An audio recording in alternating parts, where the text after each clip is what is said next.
I had no roof, no hearth, no place to rest my head, until one bright morning I stumbled into a kingdom I'd never seen before. There, perched like a jewel on the horizon, stood a grand palace, and more importantly, wafting from its open windows, the scent of something rich and roasting. The kind of smell that stirs your soul and your stomach at once. I followed the fragrance like a moth to flame, my mouth watering with every step, until I found myself outside a busy kitchen door. Just as I lifted a knuckle to knock, "Out! And stay out of my kitchen!" A voice like a thunderclap, and the door nearly took my nose off on the rebound. "Good day to you," I called politely to the boiling-faced man now glaring at me. "I admire your efficiency." "Boil men for wasting my time, I do," he snapped. "Well," I said, "waste not. Might you spare a splash of water?" "Water? Just a drop. You see, I have a fine stone here, and with a bit of water we'll have soup. My friend and I." "Soup? From a stone?" He scowled, "But curiosity is a powerful thing. There's your water. There's your fire. Let's see this miracle." And so I set my stone in the pot and let it bubble, standing watch as steam danced and time passed. An hour, maybe more.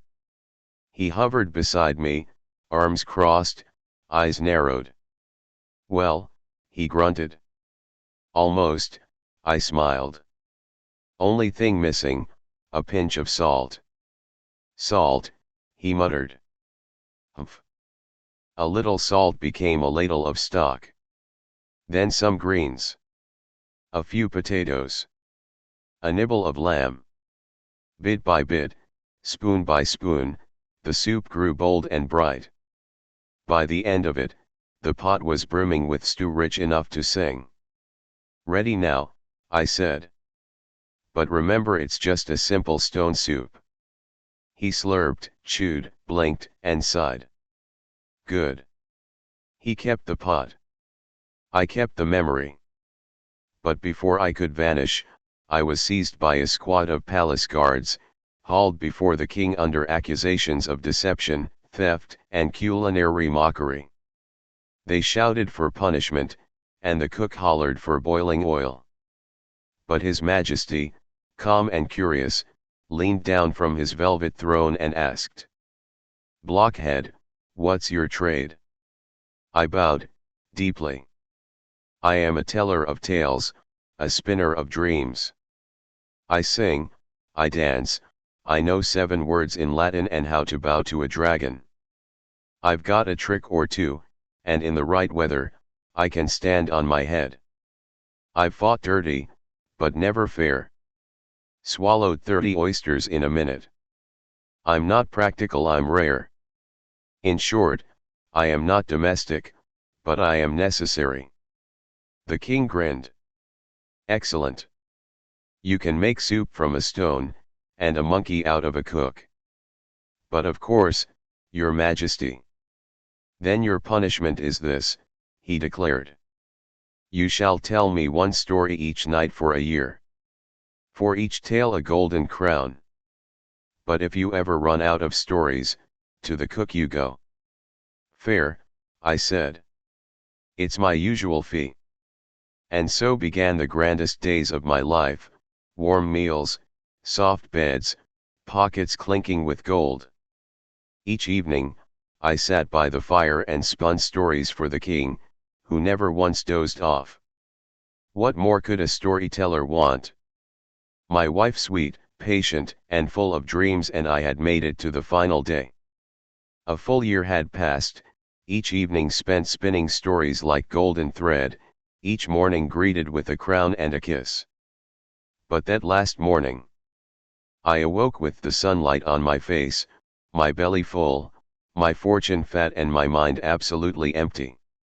Not a tale in sight. Not a riddle, not a rhyme. Nothing. The well of wonder had run dry. I paced the gardens, panic curling in my stomach. "Tonight," I whispered, "I must speak, or else I fry." And just then, a voice from behind. "Husband," my wife called from the doorway, voice soft as warm bread, "we have a visitor." And there he stood, the very beggar I'd once shared soup with, the man who'd stirred a stone and spun it into supper. "You don't remember me," he said, eyes bright with something unreadable. "I do," I replied, though shame prickled the back of my neck. "Of course I do." "Is something the matter?" he asked. "No, no," I lied.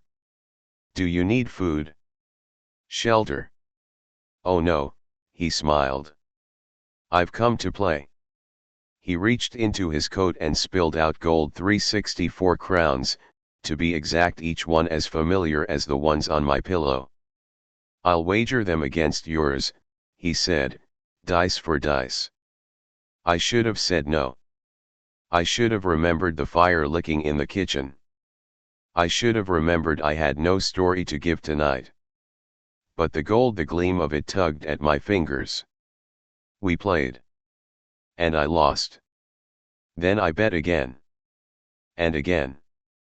And again. Until all I had left was her, my wife, my joy, my song. "Play again," she said, her voice barely trembling. "You might win it back." "I can't," I whispered. "I won't lose you."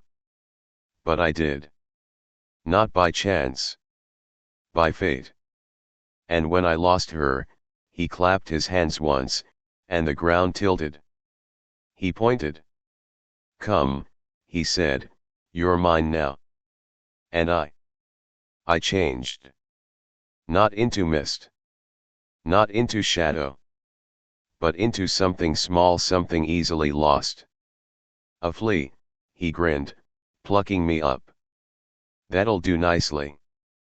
And just like that, I was no longer a man with a crown, or a fool with a tail. I was an itch in the coat of a madman, clinging to the edge of his collar as he whistled down the corridor toward the kitchens, where the oil was already boiling. The kitchen was alive with 100 smells: the sizzle of onions, the crisp of meat, the endless hum of flames licking the sides of old pots. But here I was, a flea, small, insignificant, and utterly dependent on the whims of a beggar-turned-maniac. The cook was hunched over, ladling something into a boiling pot, his back hunched with the weight of his work. He hadn't noticed us yet. His mind, it seemed, was preoccupied with other matters: greed, perhaps, or the sheer pleasure of bubbling oil. "Do you smell it?" the beggar whispered. "The oil's ready. You'll be the first to taste it, my friend." I felt a sick thrill roll in my belly as the beggar scooped me from his coat and set me free on the countertop, where I bounced off the surface and landed with a soft plop into the hot, gleaming oil below. I could almost hear the sizzle in my bones each moment, dragging me deeper into the fiery pit of fate. Was this how it would end? A man-turned flea, now fried to a crisp in boiling oil? But no, there was still a bit of my story left. I could find it. Even if I had to scramble through every drop of oil, every flicker of flame, every pulse of heat that coursed through the kitchen like an evil, hungry river. From my perch, I saw the cook's eyes gleam as he stirred the pot. But what was he really waiting for? In his soul, the cook wasn't just craving flavor, he craved gold. Greed was a strange thing, and it could burn just as hot as any flame. As I hopped around, desperately avoiding the pot's edge, I thought about how foolish it was to try to win a game of chance when there were bigger forces at play. The beggar stepped closer, and with his eyes still fixed on the simmering cauldron, whispered, "The game's not over yet, is it?" But it wasn't about dice anymore. It was about survival. And stories. Whose story would be told next? The heat increased. The oil bubbled. And for the first time in months, I felt something beyond fear, the stirrings of hope. Because in the boiling pot of this world, I could still claw my way out. I could still find my way back. Somehow. And then, with a sudden thud, I hit the ground, the air knocked out of me, but no longer a flea, no longer a beggar, no longer anything but myself, a storyteller. The world spun, but I stood tall, dusting myself off, taking in the familiar sights. The once chaotic palace courtyard now appeared serene, almost as if nothing had ever happened. But the world has a funny way of twisting.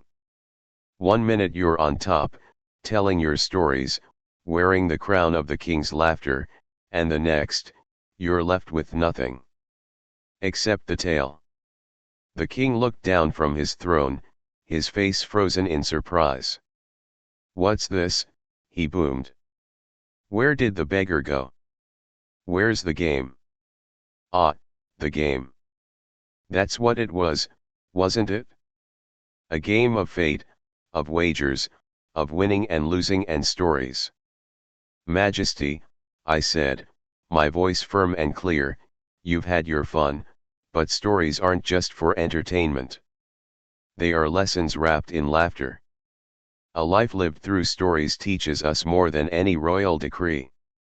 The king's eyes softened, but only for a moment. He was a ruler, after all, and could never be too easy on his subjects, even when they taught him a lesson. Still, I saw the flicker of understanding. Perhaps he realized that the tale was more important than the gold, the laughter more valuable than the crown. And with that, I left the court, no longer bound by the rules of games or the limitations of a flea. The air outside was fresh, the night cool against my skin. I walked away from the palace, my mind filled with stories yet untold. As the sun dipped below the horizon, I knew there would always be more tales to weave, more lessons to impart. And maybe, just maybe, a story could change the world one listener at a time. With that, the story comes to an end. But remember, stories don't truly end. They live on in those who hear them, in those who share them, and in those who believe in the magic of a good tale. Even the trees seemed to shiver, a child was born. The air was sharp, and the snow fell thickly around the humble cottage where the boy entered the world. No fancy gowns or trumpets, no royal fanfare. But the stars above seemed to twinkle just a little brighter that night, and an old woman who lived by the edge of the forest whispered to the wind, "He's the one. He'll be king." It didn't matter that the boy's family had nothing. His parents, kind-hearted folk though they were, had little more than their love to offer. Still, the prophecy hung in the air like a weighty secret, carried on the wind, whispered in every corner of the village. As the boy grew, so did his luck. He found shiny stones in the dirt, fish jumped into his net, and every seed he planted seemed to blossom into a glorious plant. People came from far and wide to see the child with the Midas touch, the one who had the fortune of the gods. But the boy, he didn't know what all the fuss was about. He simply believed it was how things should be. But nothing lasts forever. As the boy grew older, so did the darkness in the kingdom. The current king, a cruel and selfish ruler, had no love for anyone, let alone a prophecy. He ruled with an iron fist, taking from the people and giving nothing in return. His castle stood tall and cold, a reflection of his heart. One winter's day, the boy, now a young man, stood at the edge of the village, looking out at the distant castle. Something stirred in him, a feeling he couldn't quite place. He didn't know how, but he knew the time had come. The prophecy was calling him. He had to face the king. So he set off, his heart full of courage, even though he had never fought a battle in his life. He wasn't armed with weapons, but with a gift: his luck, his charm, and the unshakable belief that his fate was written in the stars. When he arrived at the castle gates, the guards scoffed at him. "What do you think you're doing here, boy? This is the king's domain." "I'm here to meet the king," the boy replied, his voice steady and strong. They laughed at him. "And why should the king meet with you, a poor fool?" But the boy smiled, a glint in his eyes, and without saying another word, he stepped forward. And as he did, the gates opened wide. It was as if the very stone walls had decided to allow him entry. Inside the castle, the king sat on his throne, surrounded by wealth and power, his eyes cold and empty. "What do you want, peasant?" he sneered. "I've come to claim what is mine," the boy said boldly. "Your crown." The king's eyes narrowed. "And why would you think that? What makes you worthy of a crown?" The boy smiled again. "I don't need to explain. It's written in the stars. It's my fate." For a moment, the king hesitated. Then, with a malicious laugh, he said, "If it's fate you believe in, then let fate decide. Let's see who is truly worthy." The king summoned his guards, and they circled the boy, weapons drawn. But the boy wasn't afraid. His luck had never failed him before, and he didn't believe it would now. Suddenly, a light shone from the heavens, and the room grew warm. The guards hesitated, unsure of what was happening. And then, the king's crown lifted from his head, floating gently over to the boys. The boy reached out, taking the crown in his hands. The moment his fingers touched it, the castle seemed to tremble, as if acknowledging the truth of the prophecy. The king, defeated and terrified, fell to his knees. "No. This cannot be." But the boy, now the king, turned to the people and smiled, the crown settling gently upon his head. And so it was that the boy who was born with luck, the one destined for greatness, took the throne. The kingdom was soon filled with prosperity and kindness, for the boy, now a wise king, ruled with fairness and a gentle heart. And as for the old woman who had spoken the prophecy, she disappeared as mysteriously as she had come, leaving behind nothing but the story that would be told for generations. And so, when people spoke of luck and destiny, they would remember the boy from the deep north, who became a king not because of his wealth or strength, but because of the fate that called him, and the stories that followed him. Sometimes, in life, a story can be the spark that ignites a whole new world. Cold-hearted heir to rule after him, just like he had always intended. The boy grew quickly, raised in the image of his father, cruel and unyielding, with a heart as cold as the winds that swept across the kingdom. The king, though, couldn't help but wonder sometimes about the luck child, the one he had tried so desperately to destroy. Meanwhile, far from the kingdom, the luck child grew in secret. He had been raised by the old holy man who had taken him in, keeping him safe from the clutches of the cruel king. The boy's luck was undeniable. He found shelter when the storms raged, food when hunger threatened, and friends when he was alone. His luck was not like gold or riches, not the kind you could see, but it was the kind that worked wonders. He was always in the right place at the right time. And as he grew, so did his knowledge of the world around him. He learned the stories of the kings and queens who ruled with fear, the knights who fought for honor, and the beasts who roamed the lands, like the terrifying griffin that struck fear into all who saw it. One day, as the boy was wandering through the woods, he came across an old woman, bent with age but sharp-eyed and full of mystery. She told him of his fate, of the prophecy that had been whispered since his birth. "You are destined to be a king," she said. "But not just any king. A king who will rule with warmth, not coldness. A king who will change the world. He laughed, not in mockery, but in disbelief. Me? A king? But I'm just a child, a poor boy with no wealth, no army, and no kingdom. The old woman smiled knowingly. You have something greater than all of those things. You have luck. And with it, you will overcome any obstacle, even the cruelest of kings. The boy, uncertain but intrigued, set off to find his destiny. He had no idea where to start, but he knew one thing: he had to face the cruel king and claim the throne that was rightfully his. As he traveled, he came across many challenges. There were bandits in the woods, wild animals in the mountains, and even a dragon guarding a treasure. But no matter what came his way, the boy's luck seemed to guide him, always leading him through danger unscathed. One day, after a long journey, he arrived at the castle of the cruel king. The gates were heavily guarded, and the soldiers eyed him with suspicion as he approached. But the boy's luck worked once more. As if by magic, the gates swung open, and he found himself standing before the throne of the very king who had once tried to destroy him. The king sneered from his throne.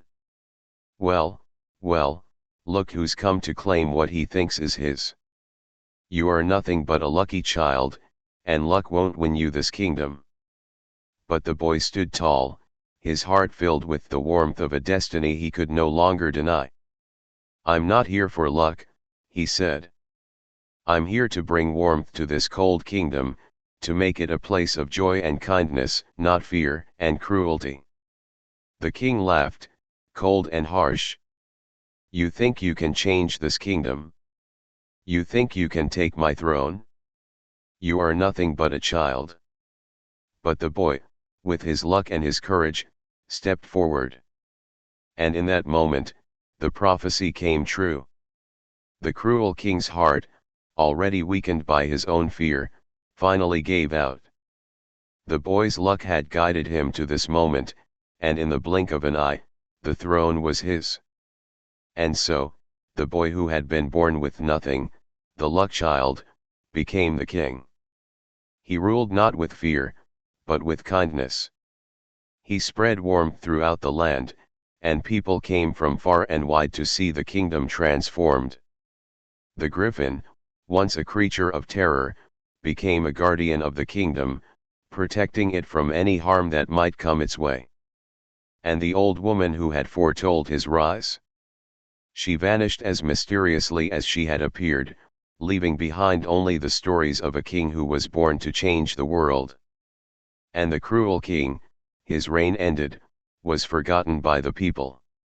His cold kingdom crumbled, as the warmth of the luck child's rule spread like sunlight across the land. And the boy, now a king, knew that his destiny had been written in the stars. It was a story that would be told for generations, the story of how luck, kindness, and a warm heart could overcome even the darkest of fates. The cook's twisted grin stretched as he examined the royal letter, crumpling it in his hands as if it were nothing more than a scrap of paper. Your luck's run out, boy, he murmured, his voice low and oily. You see, luck can only carry you so far, and you, young one, are about to learn its limits. Lucky stood frozen, his heart hammering in his chest. He had heard of thieves and bandits in the forest, but he never imagined he'd fall into their clutches. The cook eyed him with a sinister gleam, and the scent of the food he'd been served suddenly seemed far less appetizing. Now, we can't have you running off with my food and royal letter, can we? The cook continued, his words dripping with malice. But don't worry, I'll take care of you, just long enough for my sisters to come home. Lucky's mind raced. He had no weapon, no way out, and no time to waste. The cook was already preparing something that would make him disappear forever. He knew he had to act quickly if he wanted to survive. You're wrong, Lucky said, his voice trembling but steady. I may be lost, but my luck is far from over. The cook scoffed, turning away to prepare a concoction of herbs and strange powders. Luck won't save you, boy. You're in my domain now. My sisters are wild. By the time they're done with you, no one will remember your name. Lucky's mind spun. He had heard stories of the forest, stories of things that could help or hinder a person. There had to be something here, some glimmer of his fortune, some part of the luck that had always guided him through the darkest moments of his life. He glanced around, eyes wide, taking in his surroundings. A thick mist had begun to roll in from the edges of the cave, and the shadows seemed to shift unnaturally. But then, through the fog, something caught his eye, a glimmer of silver beneath the rocks. Lucky lunged toward it, the cook's cackling laughter echoing behind him. What are you doing, fool? Don't you know there's nothing here for you? It's a trick. But Lucky's fingers closed around the silver object, pulling it free from the rocks. It was a small, ancient key, its surface worn smooth by time. Something told him this key was important, that it held the power to unlock more than just a door. It was a symbol of his luck, a key to a future he hadn't yet discovered. Without hesitation, Lucky stood, facing the cook once more. The dark figure of the cook stood blocking the cave entrance, but now Lucky didn't feel afraid. He felt something else, a sense of purpose. You're wrong, Lucky said again, more firmly this time. I am Lucky and you, my friend, are not. You may control food, but you cannot control fate. Before the cook could react, Lucky ran, the silver key tightly gripped in his hand. He dashed past the cook, who scrambled in frustration to follow, but his feet betrayed him. The cave seemed to twist, the air growing thicker, heavier with every step. Lucky's luck had led him to this point, and now it was guiding him toward freedom. As the cook's curses grew fainter behind him, Lucky burst out of the cave and into the forest, the silver key gleaming in the dim light. He knew now that he was no longer just a lost boy. He was a boy with a destiny, one that even the cruel king could not defeat. Are some stories that continue beyond our imagining, and some paths that lead to places far stranger than one could ever expect. Lucky, now more determined than ever, stood before the lake with its still, murky waters. The ferryman, an ancient man with a long white beard and eyes like dull coals, appeared from the mist. His boat, worn with age and whispers, was there, waiting for him. Ferryman, will you take me across? Lucky asked again, though something in the air told him this was no ordinary crossing. The ferryman's lips creaked open, revealing a smile that didn't quite reach his eyes. I'll take ya across, but at a price. Lucky's heart sank slightly, but he had come too far to turn back now. What price? He asked, his voice steady, though he could feel the pressure of his journey weighing down on him. Not much, the ferryman rasped. Just a tale. Lucky frowned, confused. A tale? You tell me a story that's never been told, or I leave you here and you'll never see the Griffin's land. Lucky took a deep breath, his mind racing. What kind of tale could he tell? His life had been filled with stories, but none that seemed new enough to appease this ancient man. He thought about the prophecy, about the Griffin, about the dangers ahead, but none of that seemed to be the right tale. And then, as though the tale found him, it came to him, the story of the Luck Child, a tale that had been unwritten, a tale of fate and fortune, and how destiny could twist itself in the strangest ways. I have a story, Lucky began, his voice steady but with an air of wonder. It's the story of a boy who was born in a time when he was supposed to be nothing, but he grew into a man who was destined for greatness. He met a king who wanted to destroy him, a cruel king who believed in nothing but power. And yet, through all the trials, the boy's luck remained. Every turn he took, every challenge he faced, it seemed as if he had no choice but to keep going, to survive, to claim the destiny that was his by right. The ferryman listened intently, his eyes narrowing as Lucky spoke. This boy, Lucky continued, he was not perfect. He made mistakes, lost things, was even betrayed, but in the end, he found what he was looking for. He didn't find a crown, he didn't find a throne, but he found love, and he found strength in his own heart. And he learned that sometimes, being lucky is not about avoiding death or failure, but about knowing that no matter how hard life strikes, you can always rise again. The ferryman's gaze softened slightly, and for a long moment, there was silence. Then, finally, he spoke. "Your tale is a good one, boy," the ferryman said, his voice quieter now, more thoughtful. "You may cross." Lucky smiled, grateful for the chance to continue his journey.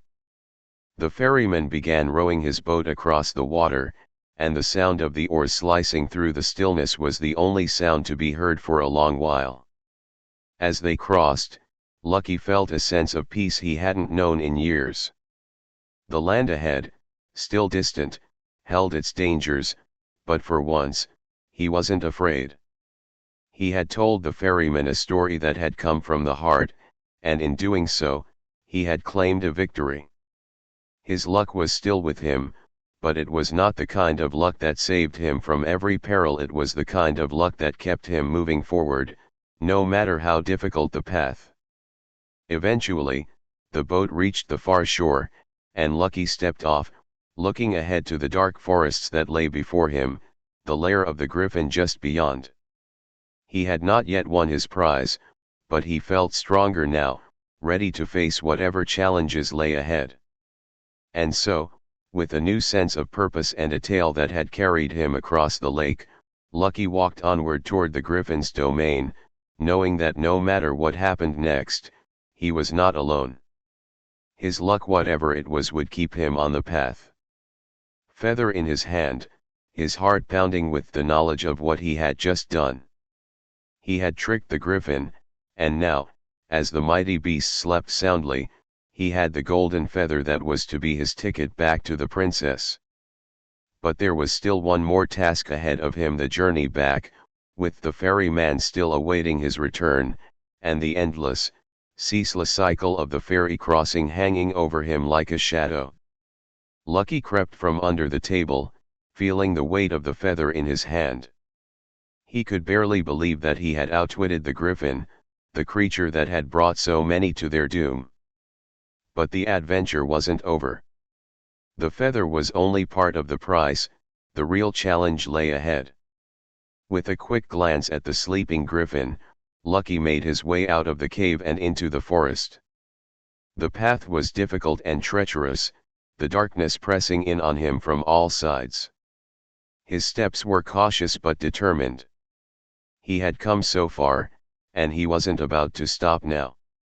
As he made his way toward the lake, the familiar sounds of the ferry echoed through the trees. The ferryman was there, just as expected, waiting for a passenger. Lucky approached cautiously, clutching the golden feather in his hand. "Well now, where did you get that?"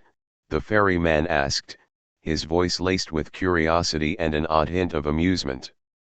"The griffin," Lucky said simply, holding out the feather. The ferryman's eyes widened, but he said nothing. He simply gestured toward the boat. "Come on then, boy. Time for your return journey." Lucky stepped into the boat, and the ferryman began rowing silently, the boat gliding across the dark waters. The journey back seemed to take forever, the weight of the golden feather heavy in his pocket, but as the shore of the palace came into view, Lucky couldn't help but feel a sense of accomplishment. The griffin was defeated, the golden feather in hand, and now he could return to the princess.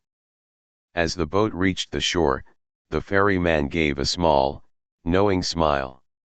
"Remember, Lucky," he said, "sometimes it's not the luck that carries you, but the strength within." Lucky nodded, feeling the truth of those words. He had found his way, not through luck alone, but through determination, courage, and the knowledge that he had to keep moving forward, no matter how many obstacles lay in his path. He stepped out of the boat, his heart filled with hope. Now, the princess awaited him, and he could see her once more, this time not as the boy she had met by chance, but as a man who had earned his place. Foolish mistake. One day, the king's daughter, while out on a walk near the castle, saw something strange. From the forest, she heard a faint noise, soft, almost like a cry. Curiosity got the better of her, and she followed the sound. It led her to the giant's prison, and there she found him, sitting with his back against the cold stone wall, his giant form hunched in misery. The giant looked up at her, and for the first time in many years, he spoke. "Please, little one, don't go.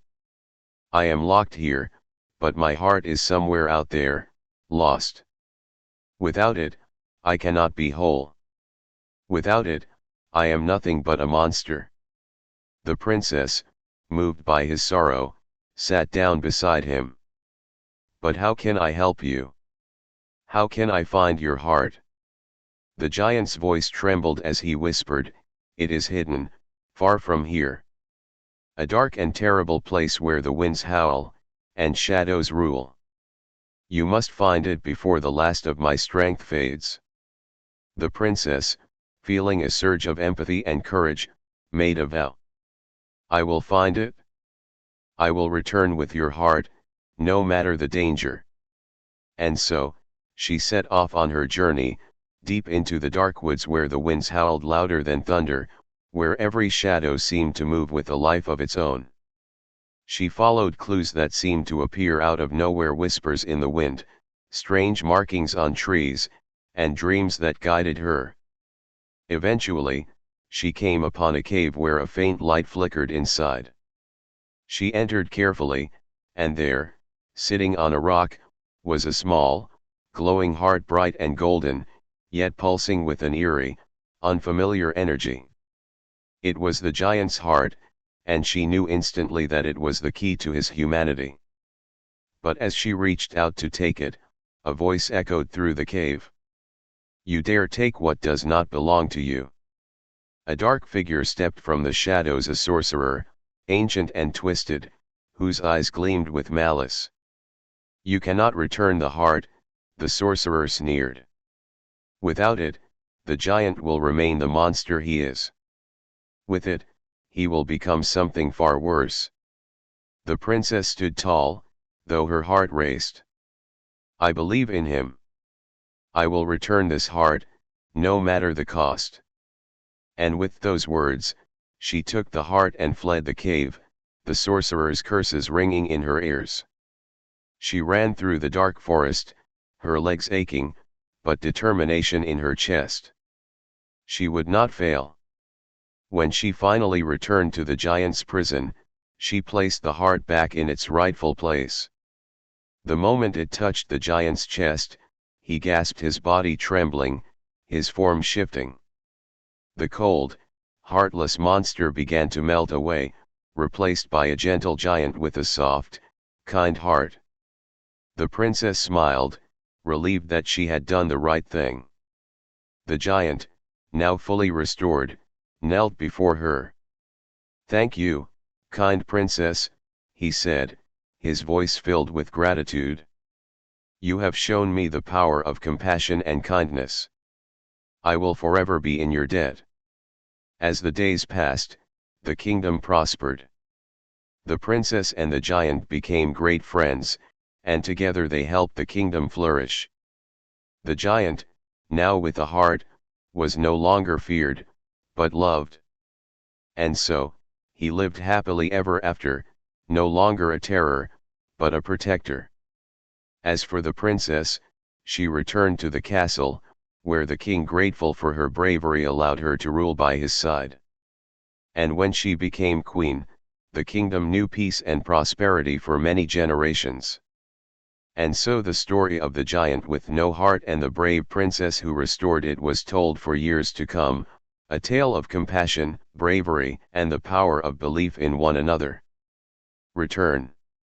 He searched high and low, across the dark lands, calling the giant's name into the silent, moonlit night. But the forest was deep and the shadows stretched long. The further he went, the more lost he became in his quest to fix what he had broken. His heart, once full of curiosity and excitement, now weighed heavy with guilt. As Leo ventured deeper into the forest, he came across a strange clearing. In the center, a large stone, weathered by time and age, stood tall. The air was thick with a strange energy, and Leo could feel the presence of something ancient and powerful. Giant! Leo called into the silence. I've come to find you. Please, come back. It was a mistake, I didn't mean for you to be free. Please, come back, I'll fix everything. But no answer came. Leo's voice echoed into the abyss, swallowed by the dark woods. He slumped down onto the stone, frustrated and afraid, tears welling in his eyes. Then, in the distance, a soft rumble of footsteps. The ground beneath him shook ever so slightly. Leo's heart leapt. He stood, wiping his eyes, and looked toward the sound. There, through the trees, came a figure, a massive, towering form. It was the giant. You came back, the giant's voice boomed, rich and deep, like thunder rolling through the mountains. I'm sorry, Leo whispered, his voice shaking. I never meant for you to be set free. I didn't know what I was doing. The giant's eyes softened. You were curious, weren't you? You wanted to know if the stories were true. You didn't know what it would mean for me, but your curiosity is what led you to me. Leo nodded, his heart heavy with the weight of his actions. What now? What happens next? The giant knelt down, lowering his head to Leo's level. Now, you must make a choice, young prince. You can return to your castle, forget about me, and live your life as you were meant to. Or you can help me. Help you? Leo asked, confused. Yes, the giant said. You see, I am not truly heartless. I was once punished for my mistakes, but I do not deserve to be locked away forever. There is a curse, a dark spell that binds me, and I cannot break it alone. But with your help, we can undo the magic that keeps me trapped. Leo thought for a moment, then nodded. I will help you. But what do I need to do? The giant's eyes glinted with a strange light. There is a key that unlocks the final chains. It is not like the others. It is hidden in the heart of the castle, and only the one who truly understands what it means to be heartless can find it. Leo's heart raced. The key is in the castle? But how do I? The giant raised his hand, silencing him. It will not be easy. You must prove your worth, your true understanding of the heart. The key lies within you, young prince. If you cannot face what you have done, the key will remain forever out of your reach. Leo stood in silence for a long moment, pondering the giant's words. He understood now that it wasn't just about freeing the giant, it was about freeing himself from the mistake he had made. The giant's curse mirrored his own, a curse of guilt and remorse that only understanding could lift. I will go back, Leo finally said, determination in his voice. I will face my mistakes and find the key. The giant smiled, a slow, knowing smile. You are wise for your years, Leo. Go now. Your journey has only just begun. And so, Leo returned to the castle, determined to undo the wrong he had done. But as he walked through the grand halls, he realized that the journey was not just about freeing the giant, it was about understanding the cost of his actions, and the power of redemption. Only by confronting his own heart, and the heartless giant, could he truly break the chains that bound them both. Before them, the tall stone walls looming as if the entire garden had been frozen in time. The statues stood in eerie stillness, their eyes wide in eternal terror, trapped by the heartless magic of the giant. Leo could feel the weight of the place pressing down on him. Every step felt heavier, the air thick with the sorrow of those who had been turned to stone. This is it, Leo whispered, his heart pounding. This is where it all ends. The wolf, still with him, stood still and watched, as if understanding the gravity of the moment. It was a silent ally, a creature who had, in its own way, helped Leo by guiding him through this final stretch. Leo took a deep breath, staring at the statues that had once been people, each with a story, now forever trapped in a moment of despair. His brother, too, had come here before him, perhaps to face the same fate. Leo wasn't sure what awaited him in the giant's house, but there was no turning back now. With determination, Leo rode forward, past the garden of stone, and up to the front door of the giant's house. The door was a towering wooden thing, carved with intricate designs of birds and beasts, now dulled with age. He knocked once, twice, and the door creaked open, revealing the giant's lair. Inside, it was dark and cold, filled with the smell of damp earth and something else, something ancient, almost forgotten. At the far end of the room, Leo could make out the giant, sitting in the shadows, his immense form hunched and still. His eyes glowed faintly in the dim light, as if they had not seen the sun in centuries. Leo, the giant's voice rumbled, deep and gravelly. You've come at last. Leo swallowed hard, his throat dry. I've come to end this, he said, trying to steady his voice. To break the curse. To stop your cruelty. The giant chuckled softly, a low sound that reverberated through the room like a distant thunderclap. You think you can stop me, little prince? You think you can undo the curse with a few words? I've waited long enough, Leo. But there is something you must understand, there is no breaking what has been set in motion. Leo stepped forward, a spark of defiance burning in his chest. I'm not here to break anything, he said, his voice gaining strength. I'm here to face you. To face the truth. The heartless giant is not just a monster of stone and magic. He is a reflection of what happens when you give up on yourself, when you forget the truth in your own heart. The giant's glowing eyes narrowed, and for the first time, Leo saw something flicker within them, something like regret, or maybe a long-buried sadness. You speak of heart, the giant said slowly, but you have no idea what it's like to live without one. Do you know what it feels like to have your emotions stripped away, your compassion drained until there's nothing left but the cold, empty void of an unloved soul? Do you think that's a punishment, Leo? It is my existence.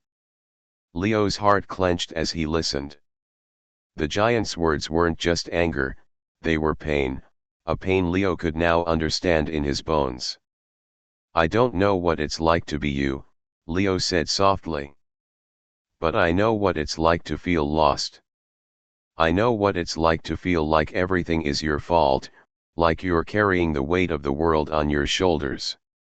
The giant's face softened for a moment. And yet you still came, to confront me. To end me. I didn't come to end you, Leo said, his voice growing quieter, but resolute. I came to understand you. To see you for what you really are. Because you're not just a giant without a heart. You're someone who's been hurt, someone who's forgotten how to love. And if I can understand that, maybe you can too. The room fell silent. The giant sat still, as though lost in thought. And then, slowly, the giant lowered his head, his massive form trembling with something that felt like vulnerability. I've been waiting for someone to see me for what I am, the giant murmured, his voice breaking slightly. Someone who doesn't see a monster. Someone who can show me that there's still hope for a heart that's been lost for so long. Leo stepped closer, his eyes never leaving the giant. There is always hope, he said, offering his hand. You don't have to stay heartless. You don't have to stay alone. The giant looked at Leo's hand, and for the first time in centuries, a soft, warm light began to glow from deep within his chest. It was a faint pulse, barely noticeable, but enough to make the air feel lighter, warmer. And then, as if something inside the giant finally shifted, the stone garden began to crack. The statues, those frozen souls, began to stir, slowly breaking free of the spell that had bound them for so long. Leo smiled, a mixture of relief and joy washing over him. He had not come to destroy the giant. He had come to free him, and in doing so, had freed himself from the curse of his own guilt. The giant's heart slowly but surely began to beat again. Island, shimmering under the moonlight. The air is thick with the scent of damp earth and cold water, and Leo's heart pounds in his chest as he races across the land, his friend the wolf at his side. They don't stop, not for a second, not even when the wind cuts through them like ice. They have come too far to turn back. They find the church standing tall and weathered, a silent sentinel against the night. Leo's breath comes in short bursts as he reaches the door, his hands trembling from the effort of the journey. The door creaks open, revealing the dim light inside, a flickering candle near the altar casting long shadows across the stone floor. Now, Leo whispers, his eyes scanning the church. Where is the well? The wolf, silent but ever watchful, sniffs the air. It's always been good at finding things, even when others couldn't. The scent of water, damp stone, and old wood guides them. At last, they find it, a deep well in the center of the church, its surface still and unmoving. The egg, the giant's heart, must be inside. But how does one reach it? Leo peers down into the well, but the darkness is impenetrable, and there's no sign of the duck. He doesn't have time to waste, he can hear the giant's booming steps in the distance, coming closer, threatening to ruin everything. I have to get to the bottom, Leo mutters, desperation creeping into his voice. He can't leave without the heart. He knows it's the only way to stop the giant's reign of terror once and for all. I'll find it. Without hesitation, Leo lowers himself into the well, feeling the rough stone walls scrape against his skin as he climbs down, each step a dangerous leap into the unknown. His fingers find purchase on the wet stone, and slowly, inch by inch, he descends. The farther down he goes, the colder it becomes, and the darker it feels, until the air is thick with a musty, earthy scent that feels almost alive. Finally, after what feels like an eternity, Leo reaches the bottom. The water swirls around his feet, deep and cold, and in the center of it, amidst the darkness, he sees a shape. It's the duck, floating serenely, its small body bobbing gently in the water. Clutched in its beak, barely visible in the murky depths, is the egg, the giant's heart. Leo reaches out, his fingers brushing against the cool surface of the egg. He takes a deep breath and then, with a final, determined move, he plucks it from the duck's beak. As he holds it in his hands, the weight of what he has done settles upon him. He's so close now. The heart is his, and with it, the power to end the giant's cruelty. But then, a shiver runs down his spine. He hears it before he sees it: footsteps, heavy and slow, shaking the ground beneath him. The giant is close. He must hurry. Leo scrambles up the well, the egg in his hand, his heart racing with each movement. He can feel the giant's presence growing stronger, the ground trembling beneath his feet as if the very earth itself is quaking in fear. Just as Leo emerges from the well, the giant bursts into the church, his massive form filling the doorway. His eyes narrow as he sees Leo holding the egg, and a slow, sinister smile spreads across his face. "You think you can stop me, little prince?" the giant growls, his voice like thunder. "You think that egg will change anything?" Leo stands tall, clutching the egg close to his chest. "It's not just an egg," he says, his voice steady, unwavering. "It's your heart. And when you have no heart, you can never truly be free." The giant's eyes flash with fury, but there's a hesitation there, something ancient and fragile. He stares at the egg, and for the first time in centuries, something shifts in his expression. The anger begins to fade, replaced by something far more dangerous: regret. "You don't understand," the giant says softly, his voice trembling. "My heart has been gone for so long, I don't even remember what it was like to feel." Leo steps forward, holding the egg out to the giant. "Then let it be yours again. Feel. You don't have to be a monster."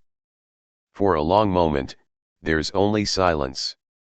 Then, slowly, the giant reaches out, his hand trembling, and takes the egg from Leo. He holds it in his palms, and as he does, a warmth begins to spread through him, a warmth that had long been absent. His massive body shudders as if coming to life again, the coldness melting away. The giant's eyes meet Leo's, and for the first time in years, there's a flicker of humanity in them. The curse, the magic that had bound him, begins to unravel. I remember," the giant whispers, his voice cracking. "I remember what it was like to feel." And with that, the giant's transformation begins. His skin softens, his form shrinks, and the terrible power he once commanded fades away, leaving behind a man who had been lost for too long. Leo steps back, watching as the once heartless giant transforms into a figure of sorrow and redemption. The weight of the curse lifts, and the statues in the garden begin to crack, breaking free from their eternal stone prison. "You've freed me," the giant, now a man, says, his voice full of gratitude and regret. "But the real question is, can you ever forgive me?" Leo smiles, his heart light for the first time in so long. Everyone deserves a second chance. And so, the heartless giant became a man once more, not through destruction or violence, but through understanding and forgiveness. Leo, having learned the power of compassion, returned to his kingdom, and in time, the land healed. The giant's heart, once lost, was found again by the boy who believed in redemption. The beggar's song, a sad, lonely tune that echoed through the empty forest.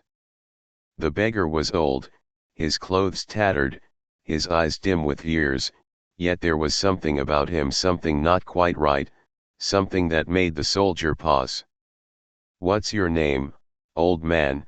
the soldier asked, squatting down beside the beggar. "Ah, soldier," the beggar croaked, "I have no name. But perhaps you do. What is it you're looking for?" The soldier looked at his dwindling supply of food. "I'm looking for home, I suppose. Or at least a place to rest my weary bones." The beggar chuckled, "A dry, brittle sound. A place to rest, eh? And if I could offer you more than rest, if I could offer you anything your heart desires, would you take it? The soldier blinked, unsure. Anything I desire? What could an old beggar like you offer? Not just any beggar, the man said, his voice growing strangely deep. I am a keeper of the lost, a collector of wishes. I can offer you riches, a fortune, but only if you agree to my terms. The soldier hesitated. He had no time for games. His journey was long, his stomach empty, and his thoughts turned only to rest. But the beggar's words held an odd pull, a lure that promised something beyond what the soldier had ever known. What are the terms? The soldier asked, curiosity edging out suspicion. Simple, the beggar said. One small thing. You give me what is dearest to you, and I will grant you your heart's desire. A wish granted for the price of a single, precious thing. The soldier thought for a moment, feeling the weight of his few belongings, his last biscuits, the shilling, his tattered coat. And if I have nothing to give? The beggar's smile widened. Everyone has something precious. Something they hold dear, even if they don't realize it. I will take that, and you shall have your reward. Reluctantly, the soldier reached into his bag and pulled out the last of his biscuits, dry and cracked, feeling the last of his hope crumbling with them. Here, he said, handing the beggar the small piece of his dwindling food supply. My last bit of sustenance. It's all I have left. The beggar took the biscuit, and as he did, something strange happened. The soldier felt lighter, as though a weight had lifted from his heart. The beggar's eyes gleamed with satisfaction. Now go, soldier. Follow the path ahead, and you will find what you seek. But remember the price, everything comes with a cost, and sometimes that cost is more than you bargained for. The soldier stood up, uncertain of what just happened, but the feeling of lightness pushed him forward. He took a step onto the path the beggar had pointed out, and before long, he saw a glimmer of light in the distance, a village, perhaps, or shelter of some kind. As he walked toward it, the soldier couldn't shake the strange sense of unease growing in his chest. What had he truly given away? And what would he find at the end of the road? Years later, the soldier would tell this tale to his children, though he never spoke of the beggar's strange offer, or the price he paid. The biscuit, so simple, so small, had led him to riches and glory, yes. But it had also led him to the darkest corners of his soul, and the price he'd paid for his desires was one he could never undo. And so, when people spoke of wishes and bargains, they would say, be careful what you ask for sometimes even the smallest thing like a biscuit can change everything. And when the story was told, the best place to hear it was, of course, by the fire, where the warmth of the flames could ward off the chill of the night, and where imagination could run wild, like the soldier's endless march. The soldier stood at the window, his mind whirring with thoughts. Devils, eh? Well, perhaps it's time to give them a taste of their own medicine, he muttered to himself, running a hand through his hair. He remembered the sack, still tucked away at his side. A sack that could summon anything he wished for, anything at all. He took the sack in his hand and, with a determined grin, spoke aloud, I need an army. In an instant, the sack trembled and quivered, a slight rustle, and then out they poured. Not soldiers, not knights, but a band of creatures unlike any the soldier had ever seen. There were towering bears, wolves with eyes like fire, and birds with wings that could darken the sky. They were fierce and wild, ready for any fight. Without a second thought, the soldier led them down the hill, towards the cursed palace. As they marched, the wind picked up, howling through the trees. The closer they got, the more the sounds of shouting and laughter grew louder, distorted, like a mocking chorus, from deep within the palace walls.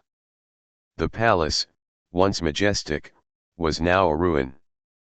Windows shattered, doors ajar, and strange, dark figures loitering outside, their eyes glowing with an unnatural light. The soldier tightened his grip on the sack and strode forward with his beasts in tow. When the devils inside saw the approaching army, they laughed. "What's this? A motley crew of beasts and misfits? Do they think they can defeat us?" one devil sneered, his voice like gravel scraping against stone. But the soldier, unshaken, nodded to his army. The birds took to the sky, diving down like arrows. The wolves charged, their teeth bared, and the bears, enormous and thunderous, shook the ground as they approached the doors. The devil's laughter turned into shrieks of surprise as they scattered in fear. In the chaos, the soldier moved through the halls, his footsteps quiet despite the turmoil around him. He found the devil's card table, a strange and sinister thing, cracked and weathered with age. On it lay a pile of gold, jewels, and a stack of cards that seemed to shift in the moonlight. He approached, thinking of the words the old man had spoken, "Take what's been lost, and give what's been given." The soldier reached down and picked up the deck of cards. The cards shimmered in his hands, glowing with a faint light. He shuffled them once, twice, before setting them down in front of him. A voice echoed from behind, "You'll never win. We've been playing this game for centuries, and no one has ever bested us." But the soldier only smiled. He wasn't playing for riches. He wasn't playing for victory. He was playing for something much deeper. For redemption. For peace. With a final flick of his wrist, the soldier dealt the cards, each one falling with the sound of thunder. The devils stared, their faces twisting with confusion. One by one, they crumbled, their forms fading away like smoke, until there was nothing left but the dust of their misdeeds. When it was over, the palace fell silent, the sounds of the game and the devil's laughter vanishing into the night. The soldier stood amidst the ruins, his heart light and unburdened. The sack by his side was empty now, and in its place, a new feeling had taken root inside him: peace. The next morning, the soldier left the palace behind. He walked down the hill, the sun shining brightly over his path. And when he returned to the village, he was no longer the same man who had wandered into the woods with a whistle and a sack. He was a man with a story, a tale to tell by the fire, a tale of victory, of redemption, and of the strange ways in which fate works. And as he sat by the fire, surrounded by those who listened, the soldier's heart was full, for he knew that sometimes, the smallest acts like sharing a biscuit or a whistle could change everything. No more hope left to give, the soldier's wife sobbed, her eyes swollen with tears. She paced the room, wringing her hands. "What shall we do?" The soldier, now a man of wealth and respect, stood by the window, his gaze distant. He thought of his past, of his battles with devils and the fortune he had gained. But now, with his son lying in the bed, feverish and pale, all the gold in the world seemed meaningless. "Perhaps," he said softly, his voice breaking the silence, "perhaps I can do something to save him." His wife turned sharply, hope flickering in her eyes. "What do you mean? You're a wealthy man now. You've conquered devils and armies. Surely you can find a way." The soldier hesitated, recalling the magic sack, the one that had once given him creatures, birds, and beasts, everything he needed. Could it give him the power to save his son? "I'll try," he said. "I have nothing to lose." And so, he reached for the sack. It had grown heavy over the years, filled with riches and gifts, but also with the weight of his past. He spoke the words aloud, calling for a miracle. "Give me what I need to heal my son." The sack trembled, and out it tumbled, not gold, not jewels, but a tiny, radiant bird, its feathers gleaming with a light that seemed to come from within. The bird fluttered about the room, singing a soft, melodious song. Its song was so pure and gentle, it filled the room with a calm, soothing warmth. "This is the answer," the soldier whispered, his heart pounding in his chest. He took the bird, cupping it carefully in his hands, and walked over to the bed where his son lay. He placed the bird gently on the boy's chest, and instantly, the warmth from the bird spread through the child's body. The fever began to subside, and the boy's breathing slowed to a steady rhythm. Within moments, the child opened his eyes, blinking in the soft light, as if waking from a long, terrible dream. He looked up at his father, confused but alive. "Father," he asked weakly. The soldier's heart leapt in his chest. He smiled, tears threatening to spill from his eyes. "You're going to be fine, my son. You're going to be just fine." The bird, its purpose fulfilled, fluttered off and flew out the window, disappearing into the sky as if it had never been. The boy recovered quickly, and the family rejoiced. The soldier's wealth and titles no longer mattered. His son's life was all that mattered now. He had been given a second chance, a chance to live without the shadow of greed or despair that had once haunted him. Years passed, and the soldier grew old, but the stories of his deeds, of his fortune and his victory over devils, lived on in the village. He told them all, especially to his children and grandchildren, about the bird that saved his son, and the magic sack that had once given him everything he ever wanted. But in the quiet moments, as the fire crackled and the wind whispered outside, the soldier knew that the greatest gift of all wasn't the fortune he'd amassed, nor the devils he'd defeated. It was the love of his family, the warmth of their hearts, and the peace he had finally found. And so, he lived out his days, content and at peace, always remembering that sometimes, the greatest treasure is not found in gold or jewels, but in the love and care we give to those we cherish. Went to the tree, where death hung, still bound tightly in the sack, silent and unmoving. The soldier stared up at the prisoner with a heavy heart. "What have I done?" he muttered to himself. "I've stopped death from doing its work. And now I've condemned these poor souls to wander forever." He stood for a long time, considering. The people outside his palace had no peace, and the world had become a strange, uncertain place. Life without death was no life at all, not really. His own heart ached seeing the suffering of those who waited for the end that would never come. With a deep sigh, the soldier climbed the tree again and untied the sack, slowly lowering it to the ground. There, death remained still. For a moment, nothing happened. Then, ever so slowly, death began to stir, its cold, indifferent presence filling the air.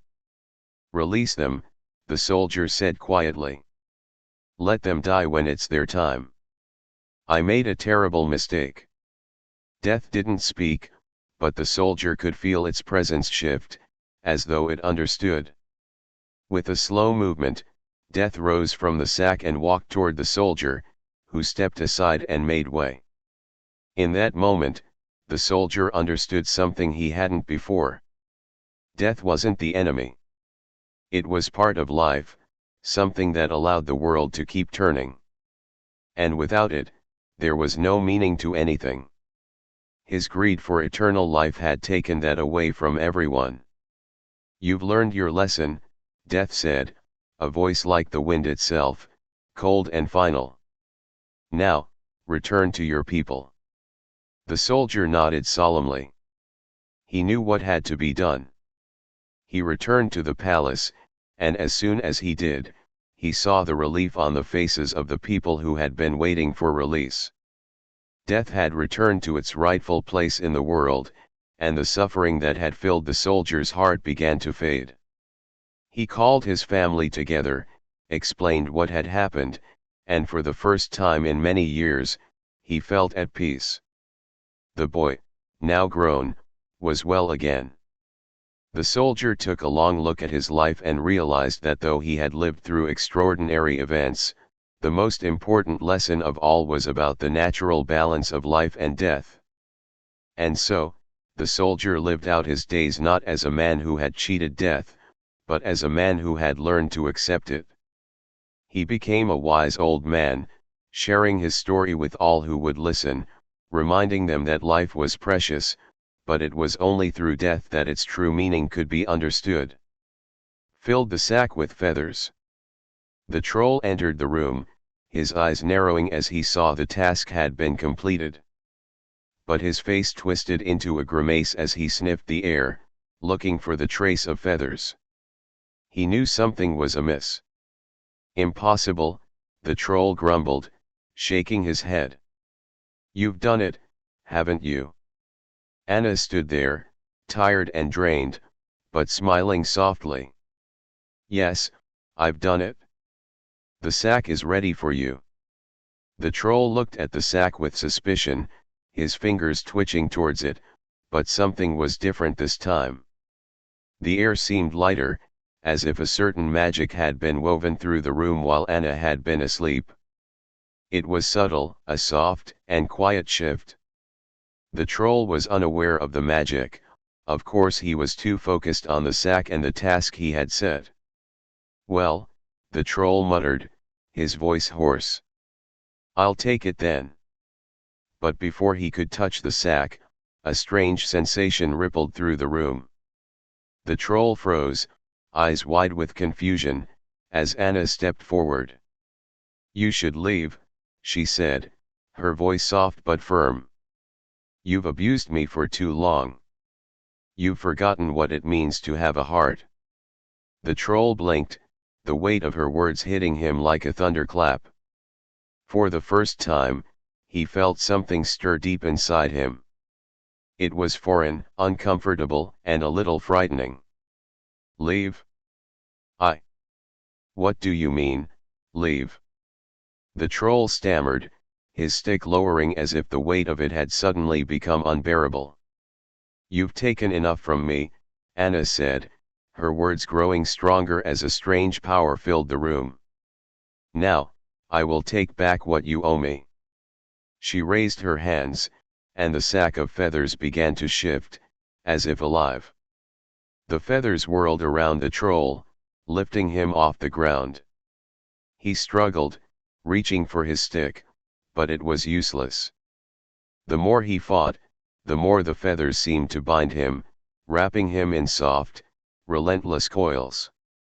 No, the troll roared, but his voice was swallowed by the flurry of feathers. Anna stepped back, watching as the troll was overwhelmed by his own cruel handiwork. Slowly, the feathers formed a cocoon around him, and the air shimmered with magic. It was as though the world itself was undoing the wrongs he had inflicted upon her. You've been cruel, Anna whispered, her gaze steady as she stared at the wrapped troll. But now, the magic is mine, and I have set myself free. The troll's furious words faded as the last of the feathers fell into place, and a profound silence filled the room. The once terrifying troll was now nothing more than a motionless mass wrapped in a cocoon of his own making. Anna walked to the door, leaving behind the darkness of the troll's domain. As she stepped outside, she felt a lightness in her chest, a sense of liberation that had long been denied her. She walked through the woods, no longer afraid. And though she had been bound by the troll's twisted will for so long, Anna now carried within her a strength she had never known. She had learned to trust herself, to stand firm even in the face of the cruelest opposition. And so, she continued on her journey, leaving behind the past and moving toward whatever future awaited her. One thing was certain: she would never let anyone, no matter how monstrous, dictate her path again. In the pond below, their ripples shimmering like promises of something new. Anna's heart quickened just the slightest, a flutter she hadn't felt before. Could it be? Could there be someone who was right for her in the sea of strangers and suitors? The man below, with the gentlest smile, held her gaze and slowly waved, his eyes filled with warmth and understanding. He had none of the boastful airs of the princes who had visited her before. He was no grand lord, no flashy suitor, but something in his eyes told Anna he was different, honest, kind, and perhaps, someone who truly understood her. She hesitated, unsure if it was all too good to be true. But the soft glow of the morning sun, the gentle smile from the stranger below, it all felt like magic, like the continuation of the transformation that had begun in her life. A transformation not just of her circumstances, but of her heart. Anna stepped back from the window and took a deep breath. There was a quiet assurance in her that hadn't been there before. She had built this palace not just from magic, but from her own strength, courage, and perseverance. The troll's cruelty could no longer define her. And now, her destiny was in her hands. She made her way down the grand staircase of her palace, her heart racing with anticipation. As she approached the door, the man below was still waiting, a soft smile on his face. She opened the door to find him standing there, looking more like a dream than a reality. "Good morning," he said with a bow. "I believe you have a palace to call your own, but I wonder, do you have room for one more? A friend, perhaps, or a companion?" Anna smiled, her heart blooming with warmth. "I do, I believe I do." And just like that, the magic of the moment, the magic of her life, began to unfold into something new. Something that wasn't built by impossible tasks, cruel trolls, or empty promises, but by kindness, choice, and a love that had grown out of the simplest things. The smile they exchanged was not just a beginning, but a promise of adventures to come, of growth, of happiness. And so, Anna's journey took a new turn. No longer bound by the twisted hands of the troll or the impossible tasks set before her, she began to live, truly live, in the palace she had made not with her hands alone, but with her heart. But they're more like trophies, to display and hoard, to possess and control. Anna's heart aches as she hears the story, but her resolve only strengthens. This can't be how it ends. She can't let the troll's daughter steal her love, not after everything she's been through. With the gifts the lion gave her still in her hands, Anna presses on, determined to find a way to break the spell. The lion had told her to use them wisely, and she was sure they held the key. She carries them with her, the weight of the gifts both a burden and a promise. The road is long, but her purpose is clear. She must reach her beloved, she must save him from the spell, and she must reclaim the life that was meant to be hers. As she approaches the castle, she sees the troll's daughter standing in the courtyard, admiring the prince she has captured. The prince, under the spell, doesn't even seem to recognize Anna as she approaches. Her heart breaks a little more. But then she remembers the gifts. One is a vial of shimmering liquid, the other a small, enchanted mirror, and the third a locket with a faded, heart-shaped charm. Anna doesn't hesitate. She steps forward, holding the vial high. The light catches it, casting a rainbow of colors across the courtyard, and the troll's daughter turns, intrigued by the glow. "What's this?" she sneers, looking at Anna with a twisted smile. "You think your little trinkets will save him? Save yourself the trouble, dear." He's mine now, forever. Anna doesn't reply, instead she uncorks the vial and pours the shimmering liquid into the fountain at the center of the courtyard. The water sparkles and swirls, and the air grows heavy with magic. The troll's daughter gasps, her eyes wide, as the spell begins to unravel. The prince stirs, blinking as if waking from a long, dark dream. His eyes meet Anna's, and recognition dawns.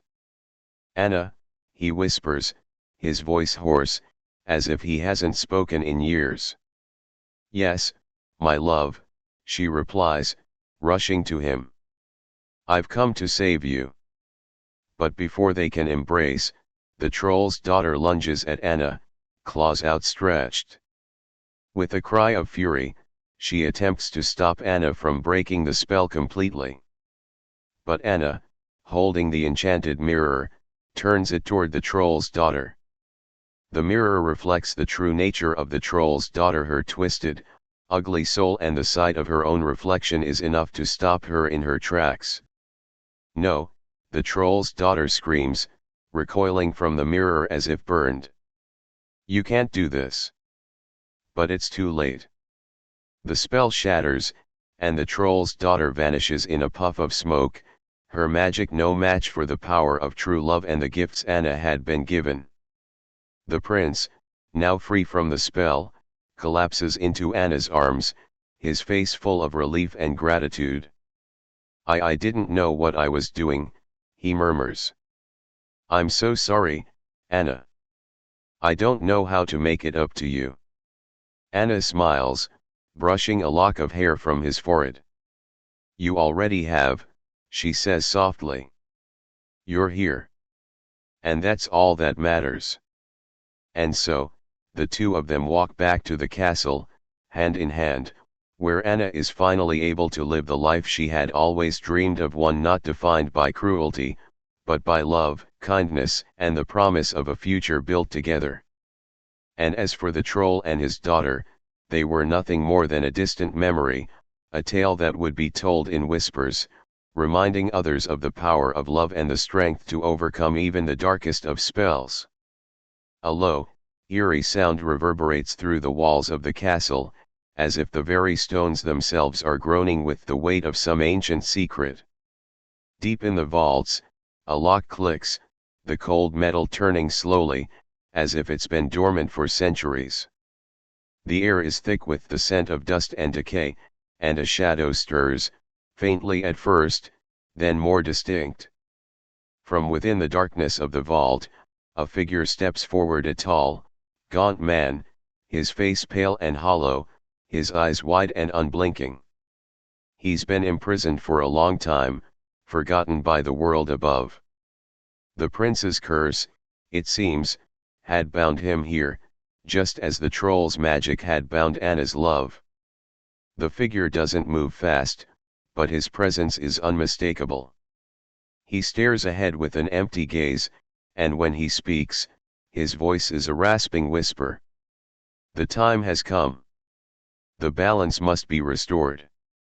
The threads of fate must be unraveled. As the prince's mind clears, and Anna's kiss finally breaks the troll's spell, something stirs in the deepest corners of the castle. The strange figure in the vault begins to move toward the source of the disturbance, the place where the prince's and Anna's love had ignited the final spark of magic.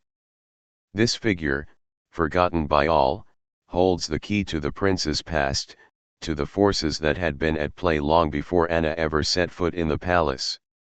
Meanwhile, Anna and the prince stand together, the weight of their reunion heavy on their hearts.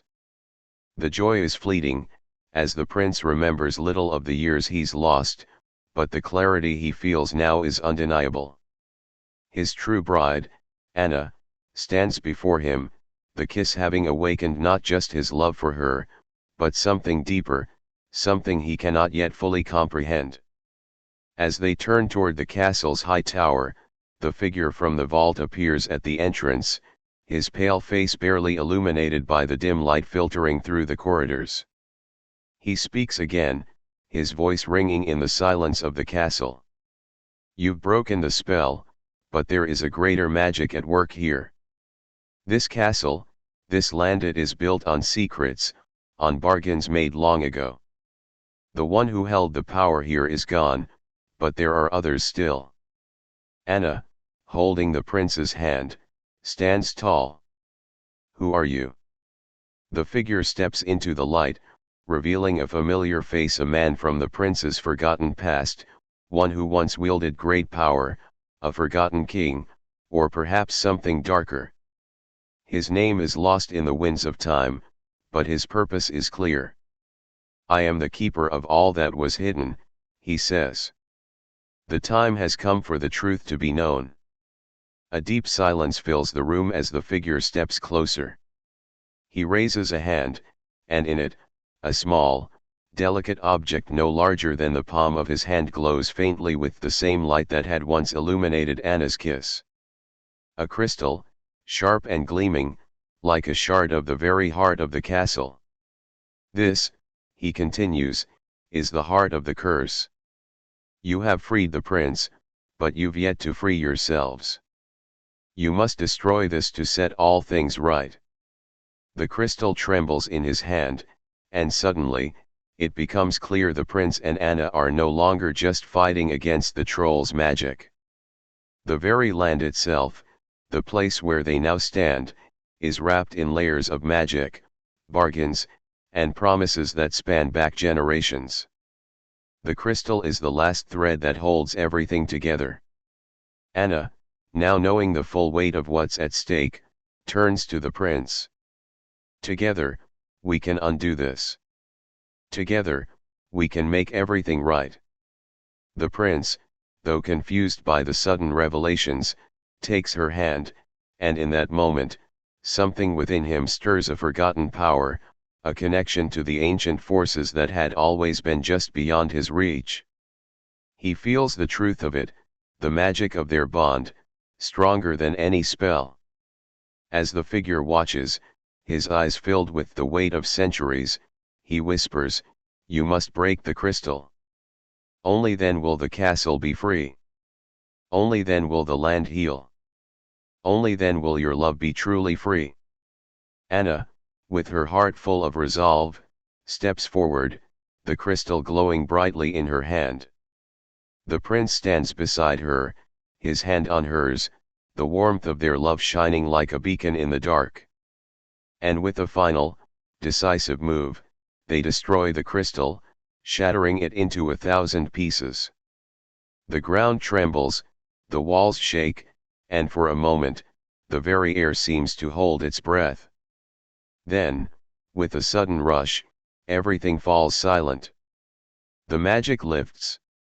The castle, no longer bound by ancient curses and dark bargains, stands free. The prince's memories begin to flood back, his love for Anna, his life before the spell, and the strength of the bond they share. The figure in the vault fades away, his purpose fulfilled. The secrets of the castle are no longer hidden, and the land begins to heal. And Anna, now truly free, stands beside her true love, ready to begin a new life, unburdened by magic, untainted by the past. Together, they walk into a new dawn, hand in hand, knowing that their love has broken the oldest of curses and rewritten their destinies. As the king's announcement echoed throughout the palace, the two older daughters sulked in their rooms, their jealousy growing with every passing minute. They were cunning, full of ambition, and each plotted their own schemes, hoping to gain the throne for themselves. They whispered of riches, of power, and of silencing the king's laughter once he was gone. But the youngest daughter, known for her gentle heart and unwavering kindness, listened to the king's words with quiet contemplation. "Who will it be?" the courtiers whispered. "The lucky girl whose finger fits the ring will become the queen." The ring, passed down through generations, was a symbol of the kingdom's legacy, and it was said to fit only the most deserving of women. It had been worn by queens long gone, and now it was placed before the three sisters. The king's eyes, though tired, gleamed with hope as he held the ring in his hands. "Let the trials begin," he declared. One by one, the older daughters stepped forward, their fingers trembling with excitement. Both tried on the ring with eager expectations, but both were rejected. The ring did not fit them. They tried to mask their disappointment, but their eyes betrayed them. "And now, my youngest," the king said, his voice soft, almost as if he were speaking to a flower, "come and try." The youngest daughter, whose heart had never known the sting of ambition, walked slowly forward. The courtiers watched in silence, eager to see what would happen next. With a serene smile, she extended her hand and slipped her finger into the ancient ring. It fit perfectly. The crowd gasped in awe, and even the king's weathered face broke into a proud grin. "My daughter," he said, his voice filled with emotion, "you have brought hope and peace to this kingdom with your purity of heart." But as the youngest daughter was crowned, the two older sisters seethed with jealousy. They had planned for this moment, but the outcome was not what they had hoped for. "Do not be too eager, father," the eldest daughter sneered, "a simple ring does not a queen make. She is kind, yes, but is she strong enough to rule?" The youngest daughter, though kind-hearted, knew that she would have to face more than just her own emotions to protect the kingdom. But for now, the kingdom was in peace, and for once, the palace felt alive with joy. But the whispers of the older daughters had a dark edge, and as the coronation proceeded, it became clear that this new queen would face the challenges of not only ruling the land but also keeping peace in her family. As the wedding day approached, the youngest daughter, now queen, found solace in the arms of her beloved. He was her true partner in this life, and she knew that together they would face whatever came their way. Yet, there was something strange in the air.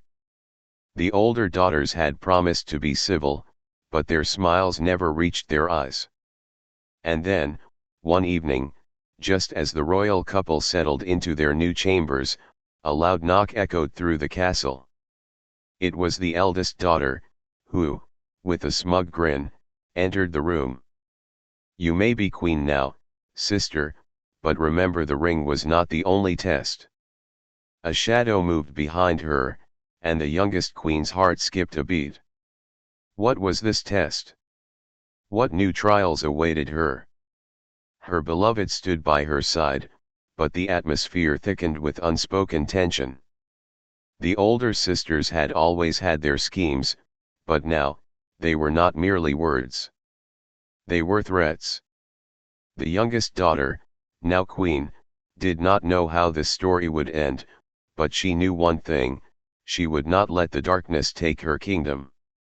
She would fight for her throne and her love, even if the cost was more than she ever imagined. And so, her journey began, a path filled with intrigue, secrets, and challenges, where love and power would clash in the most unexpected ways. But one thing was certain: the story of this queen would be told for generations to come. Stars in its shimmer, more radiant than anything the king had ever seen. It sparkled with a brilliance that made even the sun seem dull in comparison. As the dress was carefully placed before her, Sapsaro could hardly believe her eyes. It was perfect. Yet, she was not fooled by the grandeur of the moment. In her heart, a storm raged, a storm of confusion and guilt. She knew the law, and she knew her role. But to marry her father? The thought twisted inside her, and she felt as though her very soul was being torn apart by the weight of it. As the days passed and the wedding preparations continued, Sapsaro secluded herself in her room, seeking solace in the company of the creatures that had always been her companions. They scurried about, ensuring her wishes were fulfilled, bringing her food and comfort, and even crafting the most wondrous garments. But deep down, Sapsaro couldn't escape the weight of the situation. How could she marry her father? How could she, knowing the truth of what it meant for her and for her people. Yet, the law was the law, and it was clear that she had no choice. The day of the wedding arrived, and the palace was filled with anticipation. The grand hall was draped in silken banners, the tables set with the finest food, and the guests waited eagerly for the arrival of the bride. But Sapsaro did not feel the joy of a bride on her wedding day. She felt only dread, and confusion. When the moment came, she was led down the grand staircase, her golden gown gleaming under the chandeliers. The king, her father, waited at the altar.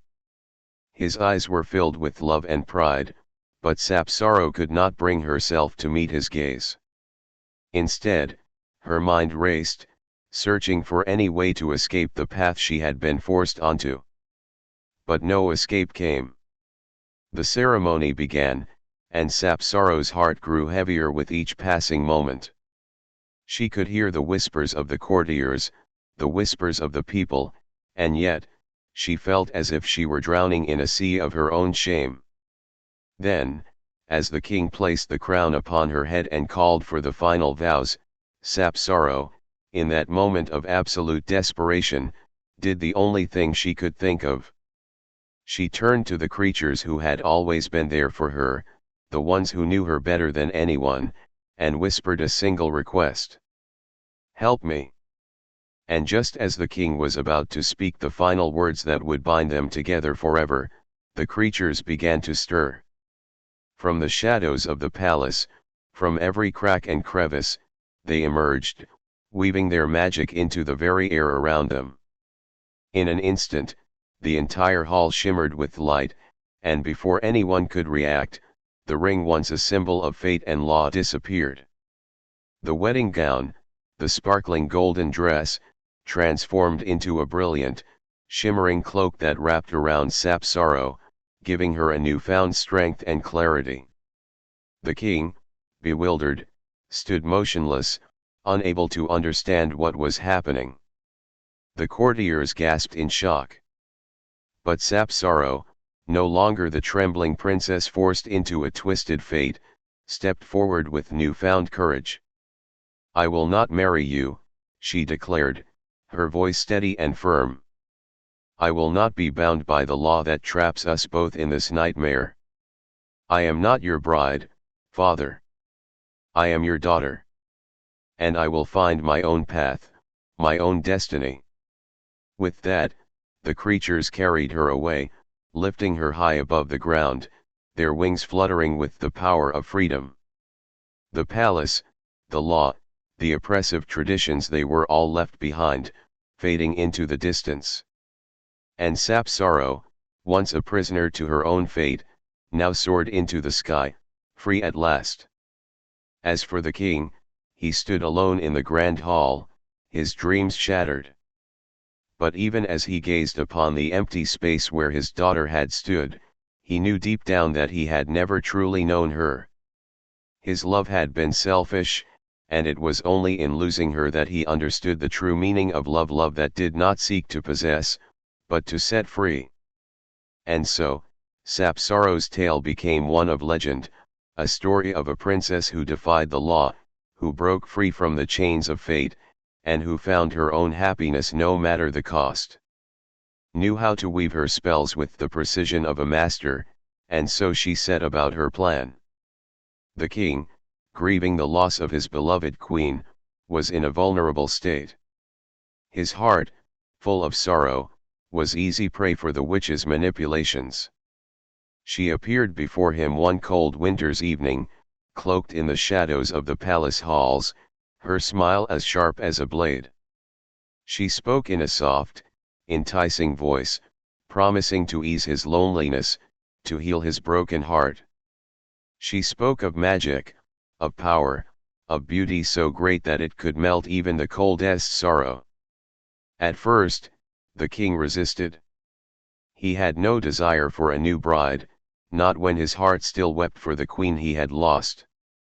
But the witch was patient, and over time, she wove her charm into his dreams. She made him believe that she could bring him peace, that she was the one who could fill the void left by his beloved. One by one, the king's defenses crumbled. The witch's enchantments grew stronger, her presence more constant.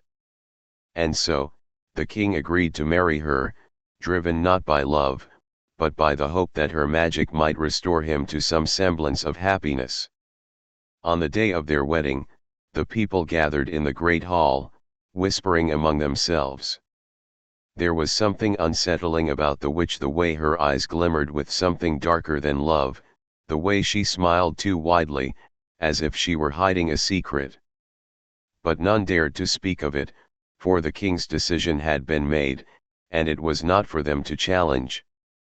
As the ceremony began, the witch's magic filled the room, wrapping itself around the hearts of those in attendance, casting a spell over the entire kingdom. The air grew thick with an unnatural stillness, as if the very earth itself held its breath. The king, standing at the altar, had forgotten the sting of his grief, his mind clouded by the witch's enchantments. But one person in the room was not fooled: the king's daughter. She watched in silence, her eyes narrowing as she observed the witch's every move. She could sense the darkness lurking behind her cold smile, and she knew that something was terribly wrong. After the vows were exchanged and the celebrations began, the princess retreated to her chambers, her heart heavy with suspicion.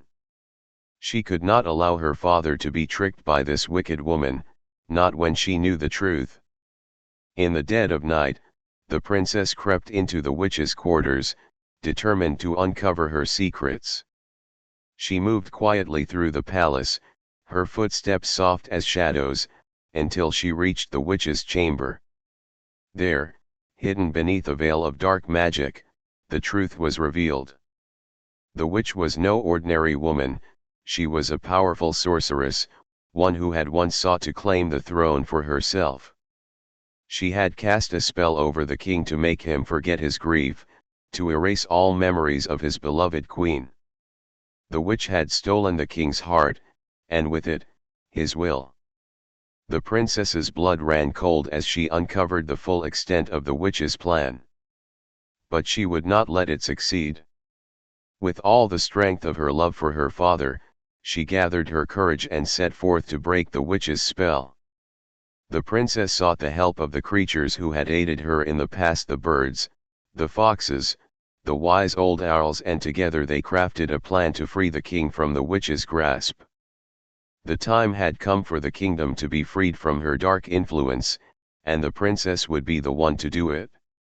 With a single, powerful cry, she summoned the creatures to her side. They moved swiftly through the palace, unraveling the witch's magic and restoring the king's true memories. As the first rays of dawn broke through the castle windows, the king awoke, his mind clear and free from the enchantment that had bound him. He looked at his daughter, his heart filled with gratitude. "You have saved me," he said, his voice full of awe.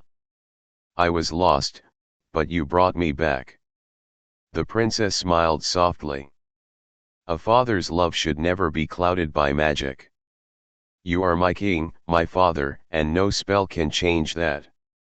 And so, the kingdom was freed from the witch's grip. The king, restored to his rightful senses, saw the truth of the witch's treachery. In the end, he cast her out of the palace, and the land began to heal. As for the princess, she was no longer just the daughter of the king. She was a hero, a savior, and in time, she would find the happiness she so deserved. The kingdom, now filled with joy and peace, celebrated her bravery, and the people danced beneath the stars, knowing that true love, true courage, and true magic would always triumph over darkness. And the queen? Well, she was never forgotten.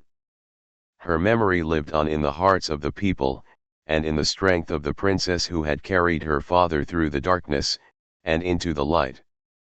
Princess searched the entire kingdom, her heart pounding with fear. She could not speak a word, but her eyes, filled with desperate tears, begged for help from anyone who might see her plight. The witch's cruel magic had taken her child, as it had taken so much else. The prince, unaware of the deepening horror, was consumed with the joy of fatherhood. His smile was radiant, his thoughts fixed on the future, but the princess, now a silent shadow, knew only grief and the growing horror that she could not voice. In her silent desperation, she sought help from the only place she knew: her brothers, the ravens.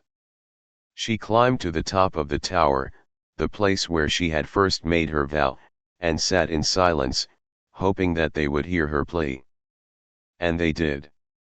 The ravens, trapped by their stepmother's curse, could do little to aid her directly, but their magic was still strong. One by one, they fluttered to her side, their feathers ruffling the air with their whispers. "We can't break the spell ourselves," they told her in their sorrowful tones. "But you must find the strength to fight her silently if you must. We will help, but only if you continue to keep your vow." The princess nodded. She had no choice. Her vow to remain silent for 3 years, 3 months, 3 weeks, and 3 days was binding, but her need to save her child and defeat the witch was stronger than the silence itself. She would endure. But as the days passed, the silence weighed heavily upon her. Each night, as the moon rose high in the sky, she would weep softly, her tears falling into the earth. Yet, despite her sadness, she could feel the stirrings of a plan, the whisper of hope within the darkened forest. The witch, believing herself victorious, ruled with an iron fist, her power unchecked. She had taken everything from the princess: her voice, her family, her joy. But the princess was not without resources. With each passing day, the threads of magic that bound her to silence began to fray, and the princess could feel it. One fateful day, while the witch was busy casting spells to solidify her power, the princess slipped into the heart of the palace, unseen by all but the ravens, who circled overhead. She could not speak, but the very air around her seemed to hum with her determination. She moved through the palace with grace, her every step deliberate, her thoughts focused on one goal: the witch's defeat. She reached the heart of the castle, where the witch was waiting. The princess stood before her, the final confrontation imminent. The witch, sensing the change in the air, turned and smirked. "You think you can defeat me, child," she sneered. "You are silent, powerless. Your brothers are lost to me, your father is mine, and your voice, your very soul, belongs to me." The princess stepped forward, her eyes blazing with silent fury. She could not speak, but she did not need to. The power of her love for her family, for her child, and for her lost brothers filled her with a strength that could not be broken. With a wave of her hand, the threads of the curse began to unravel.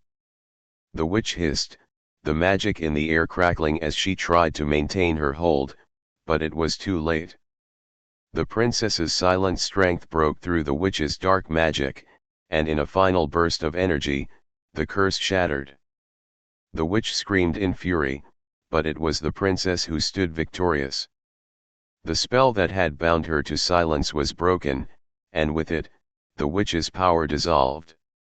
The kingdom, once shrouded in darkness, was finally free. But the princess did not rest.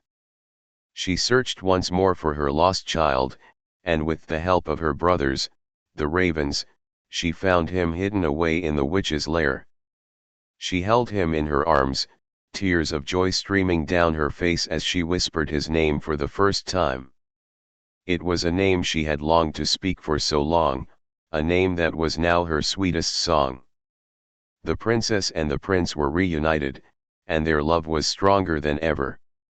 Together, they ruled the kingdom with wisdom and kindness, and their child grew up surrounded by love. As for the witch, she was banished, her power broken forever, and the kingdom flourished in peace. And so, the princess's silence was lifted, her voice once again a beacon of strength and love. She spoke freely now, but only words of joy and hope, for she had learned that even in the deepest silence, love could still speak louder than anything else. And so, the story came to an end, with the princess and her husband living happily ever after, their love growing stronger with each passing day. The forest was no longer a place of fear, but one of warmth, peace, and laughter. The princess had kept her promise, and in the end, love and patience had broken the enchantment, bringing them all the happiness they deserved. As for the storyteller, they smiled gently, their heart filled with the joy of sharing such a tale. The fire crackled softly, and the night grew still, as the stars twinkled above. Remember, dear listener, the stories we tell shape the world around us, and the promises we make can lead us to places we never expected. But no matter what, hold on to your faith and your love, for that is the greatest magic of all. If you enjoyed this tale, don't forget to subscribe, like, and share. And with that, good night, dear listener. May your dreams be filled with wonder and warmth.